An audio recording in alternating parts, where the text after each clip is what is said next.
about the Reformation. And so just to summarize, I promise I'll come back to this slide. Okay.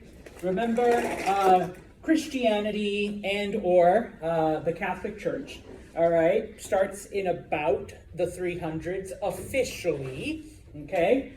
Things are going along hunky-dory until 700 years later, 1059, we get what's called the Great Schism, where the Catholic Church then breaks off from the Eastern Orthodox Church. Eastern Orthodox, Eastern Europe, basically, whereas the Catholic Church is dominant in Western Europe.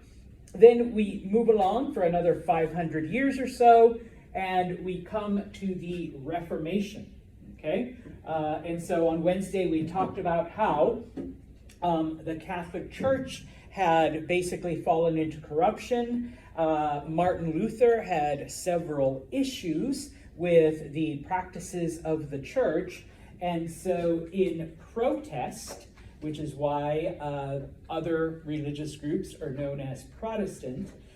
In protest, he basically came up with his own ideas and led a movement to break away from the Catholic Church. And so the religion that basically, bless you, follows him becomes known as the Lutheran Church, okay, named after him. But remember that one of Martin Luther's tenets is that you need to have a one-on-one relationship with God. You don't need to depend on other people. You can, all of that. You need to read the Bible for yourself, and everything should come directly from the Bible. And so, because of that, we begin to see then other groups form, because obviously people are going to interpret the Bible in different ways. We talked about one specifically, the Calvinist movement, okay? And then, of course, from there are others. I'm not going to pretend to understand everyone's religion, all right? But basically, if it broke away from some Christian form of worship, then it is considered Protestant. There are some weird, exceptions, like the Scientologists and things like that. No offense if you're Scientologists, but most of those groups, and so that's why I drew other lines heading out. I know that there's 3 branches of Lutheranism, only because I once dated a girl whose dad was a Lutheran minister. So I came to know, oh, really? So which one are you guys? It's we're Missouri Synod. I'm like, okay, good.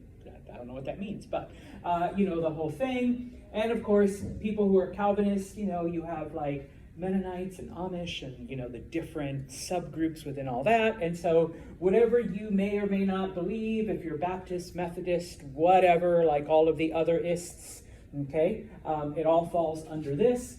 I briefly explained Anglicanism, okay, which is the Church of England. Remember, it doesn't break away from the Catholic Church because of any kind of disagreement per se, but because Henry VIII, the king, wanted to do what? Someone whispered it, get divorced.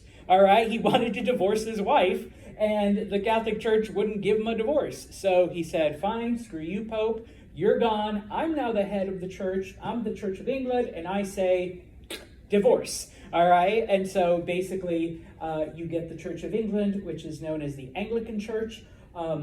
Who's the head of the Church of England today? Charles. Yes, Charles III. All right? So it's always going to be the King or the Queen of England that's in charge. Here in America, because a lot of the early colonists came from England, so they were Church of England, it's called the Episcopalian Church, all right? Because obviously, especially after the Revolutionary War, you can't be going to the Church of England, all right? We just broke away from them, all right? So they changed the name to Episcopalian, all right? So the last part of chapter 10, 11, 12, all right, talks about India and China. And there's literally only a small part. So when we finish that, we'll jump into chapter 13. Okay? In India, okay, if you recall, and this was from chapter 10, Muslims had invaded the area. Okay? They had brought their beliefs and many other things with them. Okay? and it became known as the Mughal Empire. They actually brought many kingdoms together, okay? Because for most of its history, India was completely separate. There was kingdoms within kingdoms, and there was never any real unity. Now, most of the people were in fact Indian, but the rulers were Muslim. Okay, they didn't really encounter a lot of people willing to convert. Of course, now we're fast forwarding to the time when Europeans begin to arrive, and so little by little, okay, the Mughal Empire becomes more powerful because of their trade with Europeans, with the Portuguese, the Spanish, and then later on the Dutch and the English. Okay, and one of the things that they learned from Europeans, especially the Mughals, okay, is because remember, originally the Portuguese, they kind of worked their way into India because of their cannon and their artillery and being able to scare the Indians into, trading with them. Okay, and so little by little, the Muslim rulers of India begin to adopt some of these European things. Okay, now, one of the leaders of the Mughal Empire, all right, was a man named Akbar, okay? And he's the one that's most responsible for bringing the different Indian kingdoms together under one rule, okay? So he conquered various lands, and in order to keep them, all right, under his influence, just like other kingdoms have done, all right, my son is going to marry your daughter, and now, we are a family. We are one, and so they arranged treaties like that, okay? And just like in other Muslim territories, Muslims in India were very accepting of all religious beliefs, okay? No problem if you wanted to continue, but of course, the one requirement was to pay an additional tax, all right? Now, 1500s come around, okay? Europeans, all right, come. First, the Portuguese, okay? And while the Portuguese are able to kind of work their way in a little bit, okay, the Mughals have enough power to keep the Portuguese from expanding too far, all right? Now, the Portuguese weren't exactly interested in colonizing anyways, all right? And so, by being allowed an outpost in the city of Goa and the city of Bombay, today it's known as Mumbai, okay? The Portuguese were fine. They're like, okay, you don't want us to go into the rest of the country? That's fine. All we care about is trading with you anyways. And as long as we have access to these two cities, we're good. Okay, and so things were pretty tranquil, all right, during the time. The Mughals were happy because they were, making money off the Europeans. The Portuguese were happy because they were able to, get all of their spices and cinnamon and cumin and nutmeg, especially nutmeg, and take it all back to Europe. Okay, now, in 1578, so the Portuguese have been there for about 100 years, okay? The Spanish have also visited.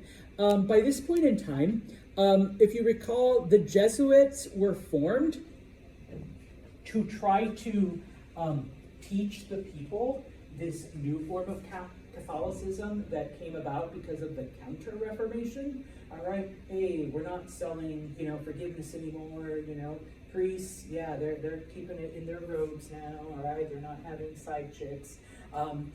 Once that was done, once they had, they're doing all of that stuff, the Jesuits then become the missionaries of the Catholic Church.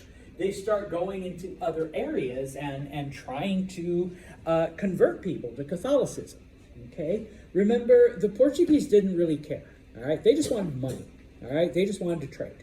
Okay, so the Spanish send Jesuit missionaries, and Akbar allows them to come in and preach. He's like, whatever, no one's going to convert. We're Muslim, we're obviously not converting, and we've tried to convert the average people, and they've not converted to Islam, so why would they want to convert to Christianity?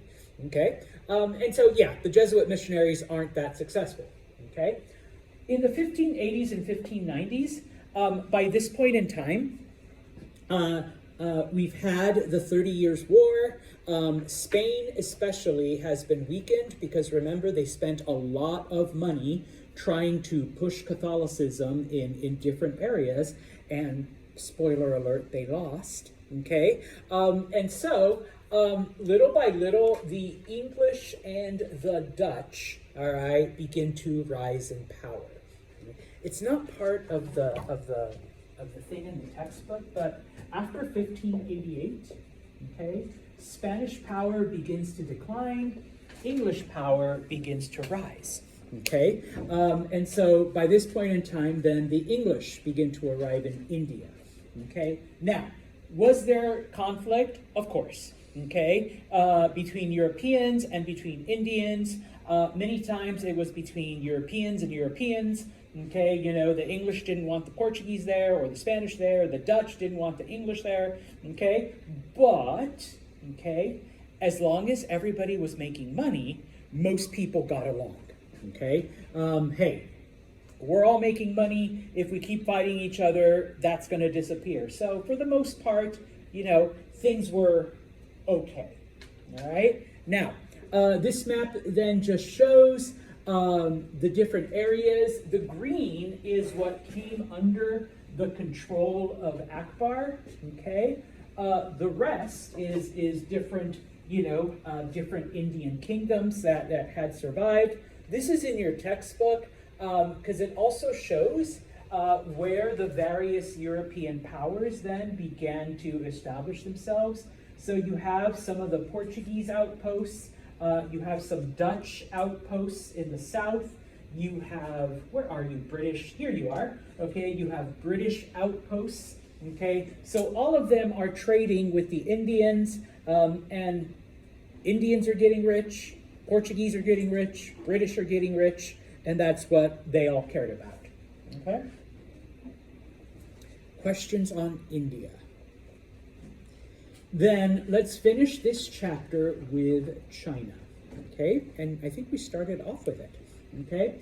The power that's in control by this point in time is the Ming Dynasty. And if you recall, the Mings took away a lot of the things that had been started by the previous dynasty, the Shang, all right? But, okay, one of the things that they do bring in, well, number one, they got rid of the use of paper money, okay, even though the Shang dynasty was the one that implemented that. And to replace paper money, the Ming were like, okay, all we're going to accept is silver. Everybody's going to use silver for taxes, for shopping, for anything. Okay? Now,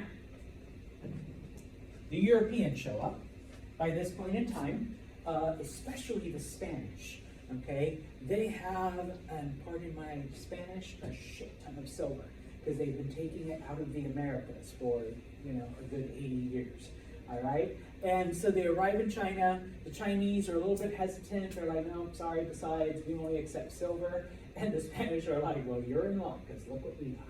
All right, we got all kinds of silver that we're taking out of Mexico and Bolivia and Peru and all of those places, okay? So the Ming allow them to buy Chinese goods as long as they pay with silver, okay? But kind of like India, all right, they limited the Spanish to only certain cities, all right, to try to reduce their influence, okay? And the Europeans would not only buy and sell, but they would have Chinese workers do different things for them. And yes, they paid in silver, and especially the Spanish, who had a lot of silver, okay? So everyone was happy, okay? Now, during the same time, okay, remember, got to go back about 200 years, all right? The Chinese population had been decimated just like everywhere else because of the plague, all right? In the meantime, though, Chinese got busy, all right, making babies.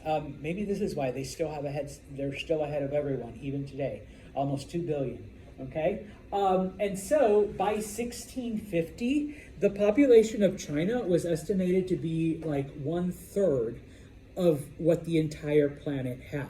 Now, granted, back then there wasn't, anywhere near what we have today. We have like 7.5 billion, almost 8 billion people on the planet.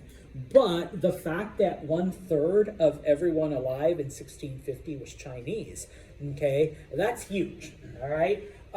In this case, the city of Beijing, their capital, that by itself had over 1 million people, which in India, in the Ottoman Empire, in Europe, was totally unimaginable and totally unheard of. The fact that there is a city with over 1 million people, and yes, the Chinese were building more and more cities because their population kept growing, and the cities were amazing and they were beautiful, all right? And so the Europeans were only able to glance at just a teeny tiny little part of that, all right? Now, the Europeans, of course, all right, wanted silk and they wanted spices, okay? Silk was considered a luxury item back then. Even, today it's still considered pretty luxurious. And of course, because the spices that Europeans had encountered during the Crusades actually started in China, okay? If you remember your History 101, it was called the Silk Road because, Chinese goods would be transported across Central Asia all the way to Constantinople, now Istanbul, okay, and where Europeans then were able to buy it, okay? Because the Europeans had silver, they were able to buy and leave, okay? They weren't looking to conquer China, okay?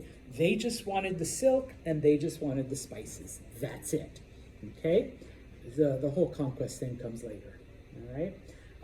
And if you recall, once again, just repeating myself, the Portuguese came first, all right? They were the first ones to make it around Africa, all right? The Spanish came next once they got past this pesky interference called America. Once they found a way around that, okay, they were able to make it into China, all right? And yes, when the Spanish arrived, okay, remember they had been mining silver from the Americas for quite a few years now. And so when they arrive and the Chinese says, we only take silver, all right, the Spanish were like, well, you're in luck because that's literally all we have, okay? So they were able to buy all kinds of things. Now, your textbook doesn't get into it, but there was another Italian by the name of Ferdinand Magellan, okay, who was sailing,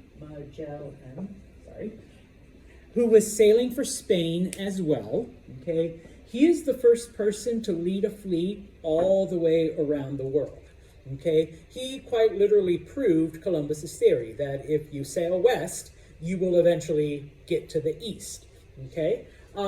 He started off with 5 ships, all right? It took a little over 3 years. Magellan actually dies along the way. He doesn't make it back. Only 1 ship made it back to Spain.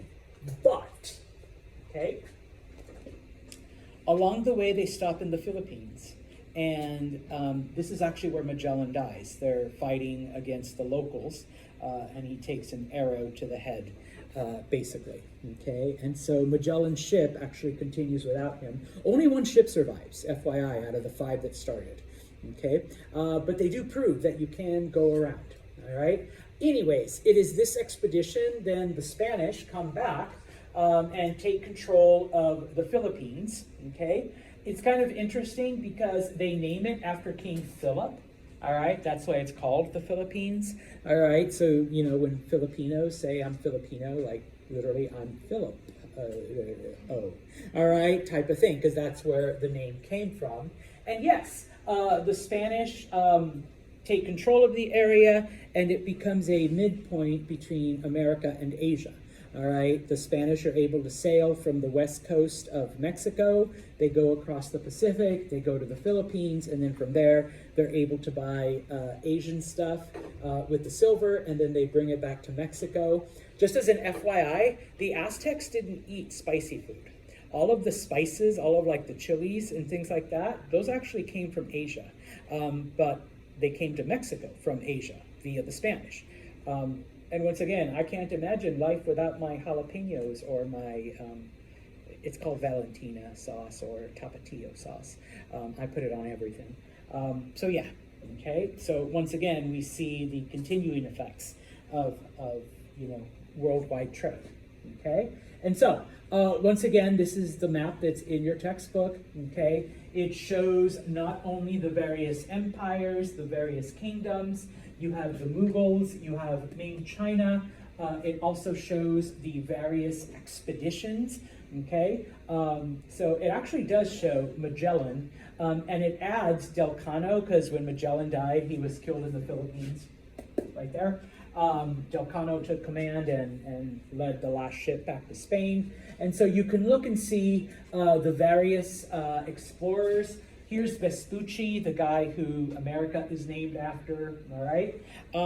And such, okay? You also get a map of Ming China, so if you want to follow up on that, okay? But yes, by the 1600s, okay, everybody's getting rich, all right? People are exploring, people are settling new lands, people are moving around, bless you, okay? And yes, it starts with the Portuguese and the Spanish, but by the 1600s, okay, it is the Dutch and the English, okay?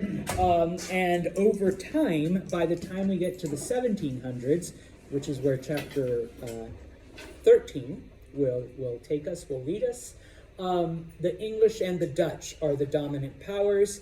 The Spanish and the Portuguese are relegated to, third and fourth and then fifth and sixth and seventh place. Okay, even though they had quite literally a 100-year head start. All right. So, having said that, let us look then. Okay. Maybe not. All right, give me a moment. Where are you? Settings, system.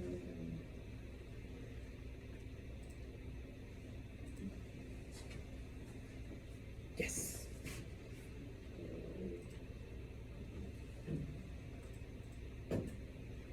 All right, so we begin to see then.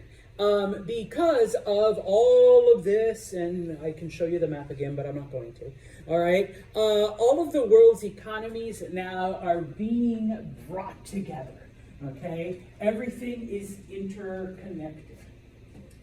And right at this time, okay, the Earth enters a mini ice age, all right? And this actually lasts from about the 1650s until the early 1800s. So for like 200 years, the Earth is colder than average, okay? Or at least than the averages had been over the last like several thousand years, okay?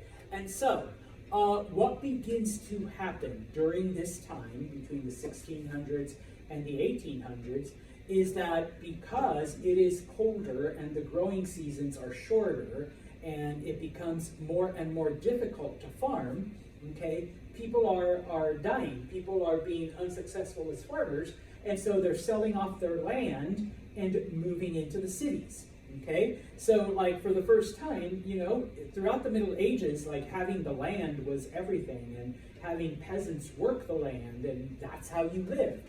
But now, these farmers and some of the lower nobilities are getting rid of the land and moving into the cities. The cities aren't really prepared. They're not really equipped to handle, all right, all of these people moving in, okay? If you've ever been to Europe, and if you go to like older parts of cities, it doesn't matter which country, some places look like they literally were just taped and glued together. Because guess what? In the 16 and 1700s, they literally were. People were just moving in and putting up whatever.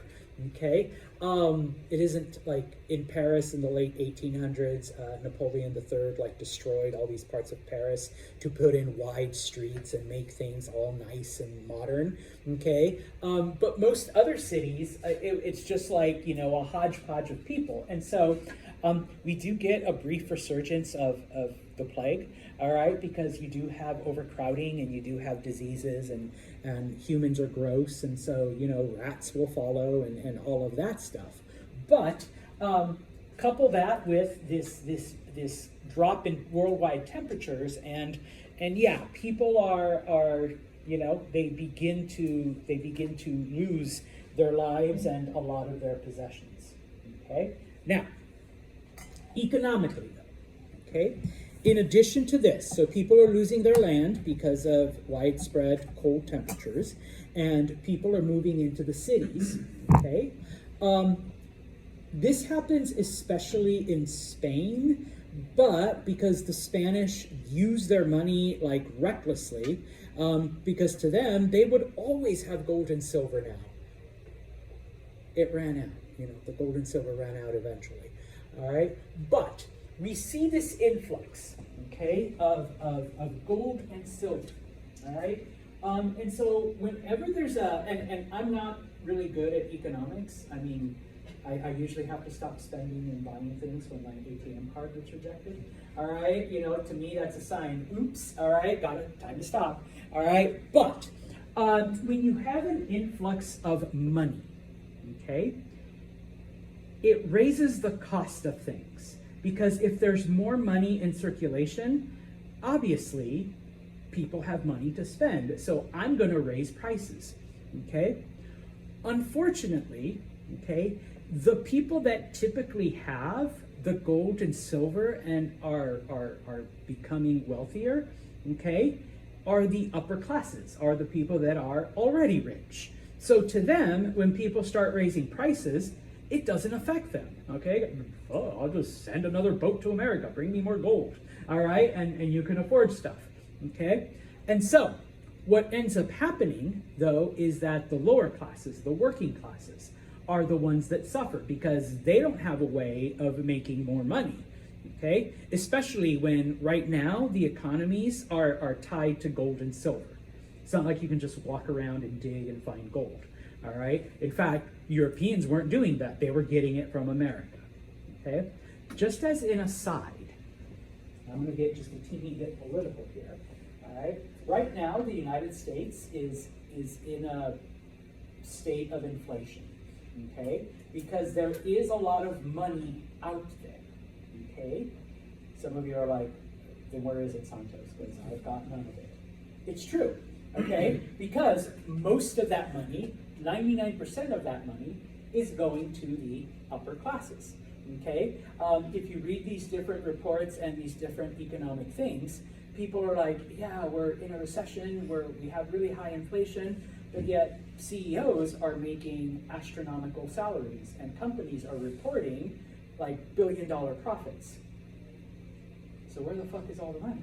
All right, well, it's not with the working class, okay? So, hey, there's a lot of money out there. So if I'm like, you know, and the thing I read was like McDonald's, because like McDonald's food has gone up in prices type of thing. Like if you buy like 2 value meals now, it's like $30. You guys are going, oh, yeah. But it's like, okay, if you're making these high salaries, if you're getting all this money, you don't care. $30, what's that?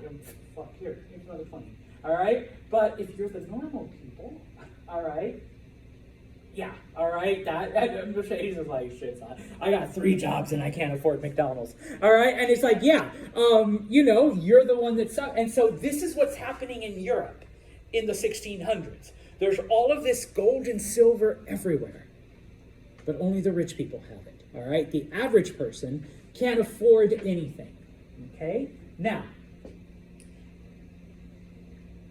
during this time, yes, prices are rising, and then the gold mines of Mexico run out. so prices start to go down. But then they discover a silver mine in Mexico, so prices go up again. All right, but then the gold mines of Peru are run out, so prices go down. Okay, but then they find silver in Bolivia. All right, so now the prices go back up. Okay, and so in this case, people are desperate, and so what begins to happen, all right, is that it's actually the Dutch that invent this. Okay, they create the concept of stock markets and lending houses. All right, or what you could, I guess, call speculative banking. Because before this, if you had no money, you could trade something for something. But if you had nothing to trade for, then that's it. You were, pardon my Dutch, you were fucked. All right, you just starved. All right, you just died. Okay, but now you can actually go somewhere and use what little thing you have and invest and hope that you get a return on that. Or you could buy things on credit, all right, with the promise that later you can pay for it, all right? And so we begin to see a transformation in the world's economies because of this, okay?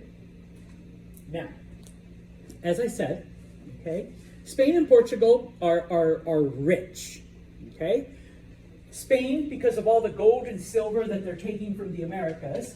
Portugal, because they're getting all the spices and silks and all of the good stuff from India, Africa, the Far East. In addition, remember the Portuguese begin the slave trade, so they're also getting rich off of kidnapping Africans and, selling them into slavery, okay?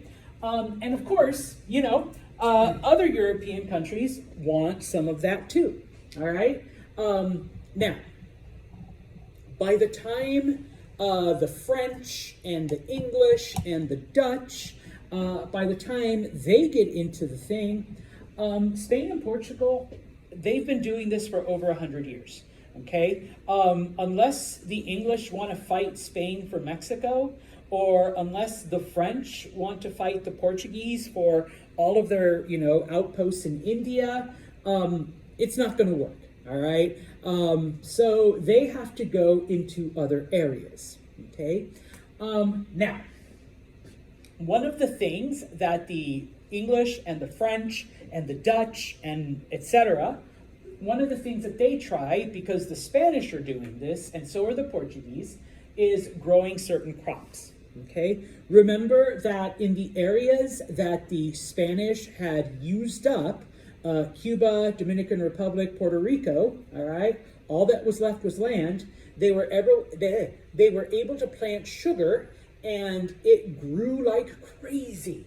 Okay, remember how sugar affects humans? It changes the European diet completely, because the European diet before was, no offense, gross. All right, and so you add sugar to anything and you're going to make it yummy, okay? It's estimated that in the 100 years, between 1680 and 1790, over 12 million tons of sugar was sent from the Americas to Europe. That's a lot of sugar, okay, for all kinds of things, all right? Now, while that was the most lucrative crop, it wasn't the only one. Does anyone know what indigo is used for? Whoever said that, I wish I could give you a gold star, but I forgot my stars. All right. Yes, indigo is a type of dye. Okay. Because up until this point, yeah, people have clothes and stuff, but I mean, just look at Patrick. All right. Gray and black. All right. There's a reason why we depict the pilgrims that way. Okay, but things like everyone look at Kiara's green. Okay, that was rare. Nobody's wearing purple. Purple was considered the color of luxury. Okay, if you were wearing something, I should have worn purple. No, it's great. All right, purple was like holy. Okay, and so, yeah, people paid lots of money to be able to get dye or dyed clothing in purple.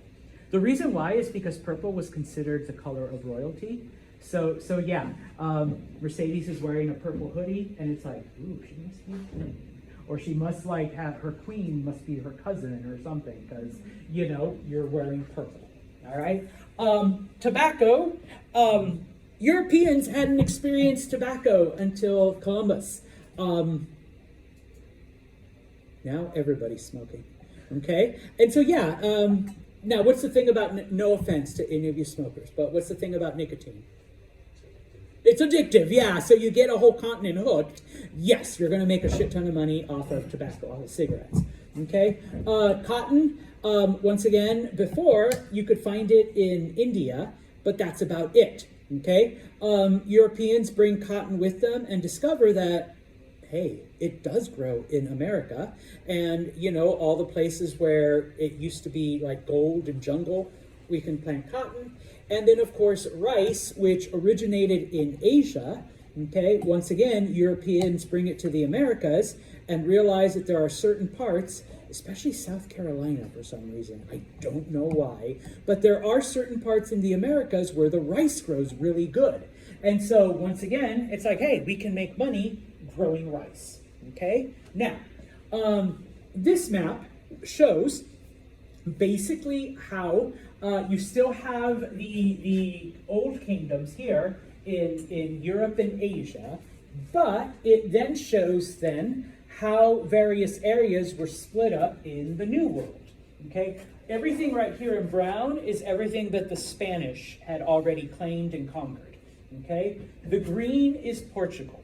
All right, so these are the areas with like the gold, the silver. Brazil had pretty fertile farmland. I mean, you have the whole Amazon jungle. All right, so they were growing sugar, they were growing all kinds of crops. And of course, all of these islands, okay, were growing, you know, sugar and tobacco and like all of these other things. So there wasn't a whole lot left, all right? The purple is what the English claimed, okay? The yellow is what the French claimed.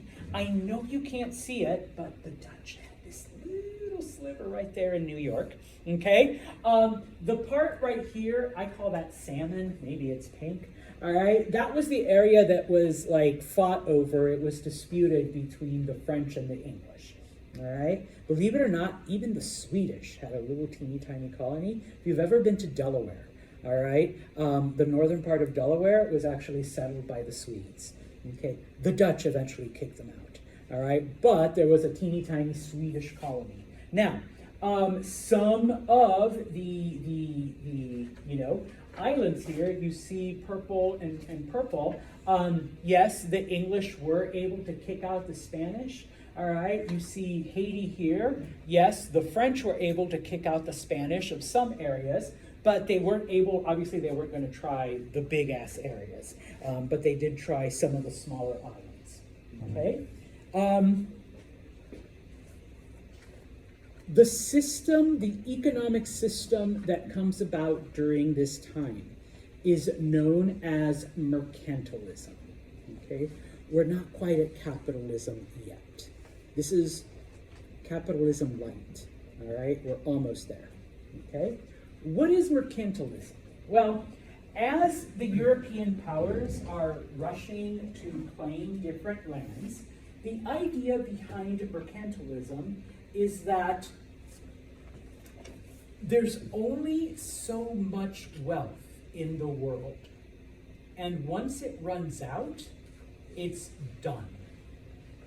Okay? And so I put there, think of a pie. Okay? The more slices that you have, the less slices that the other guy has.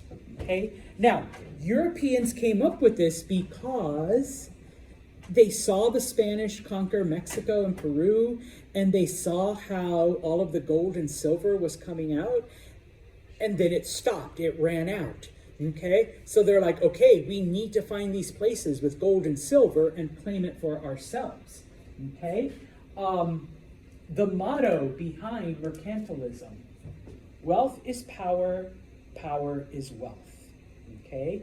So we need to go out into the planet divide it up, and if I have more, that means I'm richer, so I am more powerful than Kiara, who only has 2 slices of pie. I have 8, okay? But wait, here comes Patrick the Dutchman, who is trying to take away one of my slices, okay? So as the Dutch become more powerful, I become weaker, all right? That was the thinking, okay? So, in this case, though, because everything is limited and your one country can't do it all, let's have colonies. And those colonies now are an extension of us, okay? And so I established colonies in the Americas. In the Americas, they grow sugar. The sugar comes back to me in Europe, okay? And then I turn around and sell it, okay? So that means I have more wealth, I have more power, and screw you, Dutch. Okay, sorry, Patrick. But then the Dutch, they take 3 of my islands. And so now they're growing sugar because they have a colony. And they're like, hey, Santos, how do you like this sugar? All right, and so he has now power. And so the Europeans, try, the colonies exist to make the country richer, because the richer you are, the powerfuler you are, more powerful you are, okay? So that's mercantilism, all right? Eventually, obviously, we end up with capitalism from this, believe it or not, because in this case, they realize that you can make up wealth, all right? I don't have any paper money. I do have coins, okay? Because remember, how much is a dollar worth? How much is it really worth? Is it backed by gold or silver anymore? Not anymore. No. It's worth what people think it's worth, okay? In reality, it's a pretty piece of paper with pictures on it and a nice green color. All right, so it's worth the paper and the dye and the ink, but the real worth, okay? I get a statement from my bank, all right, as I'm sure you all do. If we all went to the bank right now and decided we want all our money out right now, I want to keep it under my mattress, would they be able to do that? No. Yeah, no, okay? It happened to me once, and I'm like, what do you mean you don't have money? You're the bank. That's your job, to have money. And they were like, well, it's an electronic thing. Okay, so that once people realize you can do that and trick people into thinking that, okay, mercantilism goes away, all right? Because you realize it's not a pie, all right? You can make more pies, all right? It's not just one pie, all right? And so then that's where we get capitalism eventually, all right? Doesn't capitalism also have to do with the money being in the hands of the people and not being dictated by a government in a faraway land? Yeah. Okay, so last thing, okay? In order for mercantilism to work, though, okay, in order for the colonies to be able to provide this wealth, okay, obviously the actual country can't do it all right? And so what begins to happen is the various merchants, the buyers and sellers, they basically say, hey, we will facilitate this trade between your colony and you, okay? Obviously, we take our cut, but we need you to use your power and your influence to protect us, all right? Because I'm just one little ship, all right? That's what Angelina is. She's just one ship. There are, pirates out there, okay? There are marauders, okay? There are all of this stuff, and so, the mother country is the one that has the Navy here to protect this one little ship, okay? Number one. Number two, okay? And so in this case, that's what we're talking about, all right? The country protects the merchants provide the wealth, okay? Now, once again, the king can't finance everything. And so remember, the Dutch are the ones that come up with the concept of lending houses and stock markets and speculative banking. So in order to be able to grow these areas, to grow crops, to bring that sugar to Europe, okay, they begin what are called chartered companies, all right, where you have investors, okay, and they're the ones that put up the money, all right, so that Angelina can fix up her boat, maybe buy a second boat, hire a crew, okay, and then be able to go to Haiti, pick up loads of sugar, and bring it back to Europe, okay? Now, happens to this day. yes, in this case, okay, I put that it's similar to corporations, okay? Not quite a corporation yet, but once again, this is like where it starts, okay? And so when you look at the different colonies that are established, especially by the English, okay, there was a company called the Virginia Company. Guess where they settled? The Dutch East India Company, all right? They settled India, all right, for the Dutch. There was also the British India Company, okay? There was the Massachusetts Bay Company. Guess where they settled? All right, so it's all of these investors coming together, okay? Now, this is the thing, though, where it's not like capitalism yet, because each of these companies would lobby the king, okay, and basically would say, yo, king, you know, let's work this out, we'll give you a cut, whatever. And so in this case, yes, I'm going to give the contract to the Virginia Company, all right? And so, you know, and guess what? The name of the king was James, and the first colony in Virginia was what? Does anyone know? Jamestown. Yeah, that's the part. He's like, guess what, King? I'm going to name the first colony I make after you, Jamestown. Is that also King James War? Right. Yeah. All right. And so yes. Okay. And in return, you know. But of course, the problem here, and we'll talk about this on Monday. When you have investors like that. Okay, what is the purpose then of colonizing? Yeah, wealth, money. Okay, you don't care about other shit, all right, especially the natives. All right, you just want to find the money, okay, and you want to figure out a way to give people a return on their investment. Which, yes, what we have today. You don't care about the people; you care about the money. All right, we'll continue to talk about. All right, you know, the Ice Age, and of course, the various